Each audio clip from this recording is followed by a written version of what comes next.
Lindita Ahmeti ishte lindur në Prizren më 26 prill të vitit 1973, kurse ndërroi jetë më 9 prill të vitit 2024. Është rritur në një ambient rrethuar me libra dhe pranë një njeriu shkrimtar si Xhabir Ahmeti. Ky njeri ishte shtysa dhe motivi i saj. Po ashtu, Lindita ishte motra e aktorit Luran Ahmeti, i cili ndërroi jetë në vitin 2021. Lindita shkollën e mesme e kreu në Shkup, studioi filologji klasike në Fakultetin Filologjik në Universitetin e Shkupit. Ajo e njihte mirë greqishten e lashtë, mitologjinë. Lindita Ahmeti ka ligjëruar letërsinë antike në Universitetin e Tetovës, ndërsa ka punuar në Institutin e Trashëgimisë Shpirtërore e Kulturore të Shqiptarëve në Shkup. Ka shkruar poezi në gjuhën shqipe dhe maqedonase që nga fillimi i viteve të 90-ta. Ka botuar disa vëllime me poezi. Poetja Lindita Ahmeti në vitin 2016 erdhi me librin poetik Nga Mështeknaja e babait me mallëngjim. Libri i saj u mirëprit nga qarqet letrare, të cilët e vlerësuan si mrekulli estetike. Libër që imponon vlera të reja në letërsinë shqipe, apo metaforë gjigante e dhembjes, vetmisë krijuese, ndjeshmërisë. Libri u nderua edhe me çmimin për libër më të mirë të vitit për letërsi në vitin 2016. Po ashtu, ajo është nderuar edhe me çmime. Çmimi për librin më të mirë në gjuhën shqipe për Përmbledhje Mjedra dhe Bluz. Çmimi për poetin më të mirë të vitit që ndan pen shqiptar në Tiranë. Çmimi për librin e vitit për Përmbledhje nga Mështeknaja e babait me mallëngjim.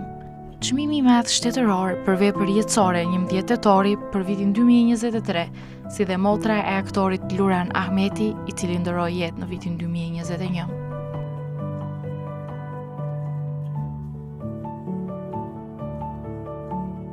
Lindita Ahmeti do të mbahet mend si një shpirt i bardhë dhe një poete e jashtëzakonshme, i përjetshëm qoftë kujtimi i saj.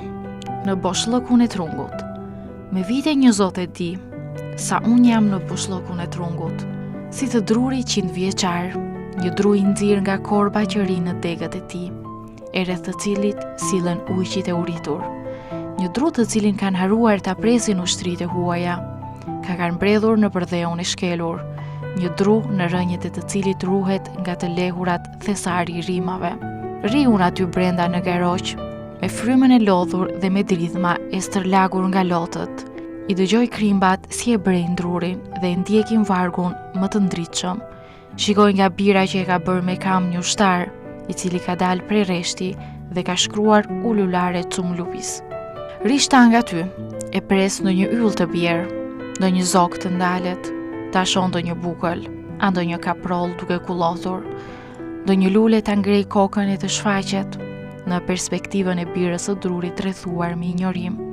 Ta shoh do një pikë lashte në fijet e barit, e mbito flutura që vallëzojnë, dhe ta dëgjojnë do një trishtil, ando një çukapikth. Ta dëgjojnë nimfën si i bie lirës dhe si këndon pranë burimit. Kur bie teri lutem, që të pushojnë britmat e satrapit nga fshati i djegur, nga froni i dhëtisë së përditshmërisë, se kur arrin britmat edhe këtu përreth këto vrima nuk janë më fjalë, po flak jeshile që rrezikojnë drurin, mua në boshllokun e tij. Shullërin e paprekshëm, jehonën e këngës së linit, që ma mbron shpirtin e dërmuar dhe erën e mirë të vjollcave, të strehuara ndër fjalët e poemave rilindase. Ndonjëherë shfaqet një siluet në këndvështrimin tim që ndron në cep të shkëmbit të murm, të cilin marrok shikimi. Bie në sy dylbi që i mban ajo. Duket kjo punë. Ajo ndjek dikë. Pastaj në përajrin plot vrukëtësi, në shiun e imt, duke njerëzit si kthehen dhjareve të malit nga hati.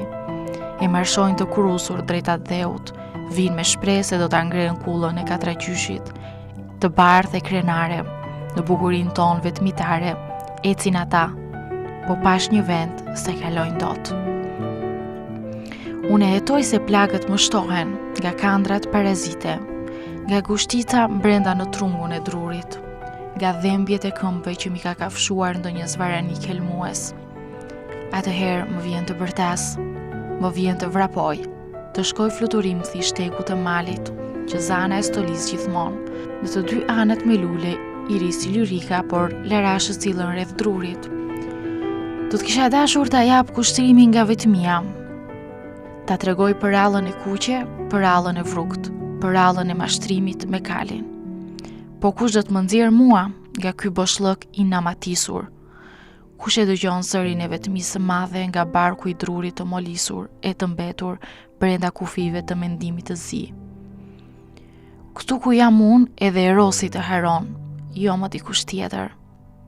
O Zot, më duket se po shndërrohem në një ndërgjegje që zbren, në një flutur të mbetur në xhepin e errët të ngushtisës së drurit që s'ka dalje, ku nuk të vëren kush përveç merimangave që përgjojnë në cerimanga, post neglave që më kanë vërshuar shtatin thuajse të shpenzuar, mua që si hamadriada jam bërë pjesë e drurit, të cilit vazhdimisht dikush i matet me sëpat, siç i maten instancat poezisë.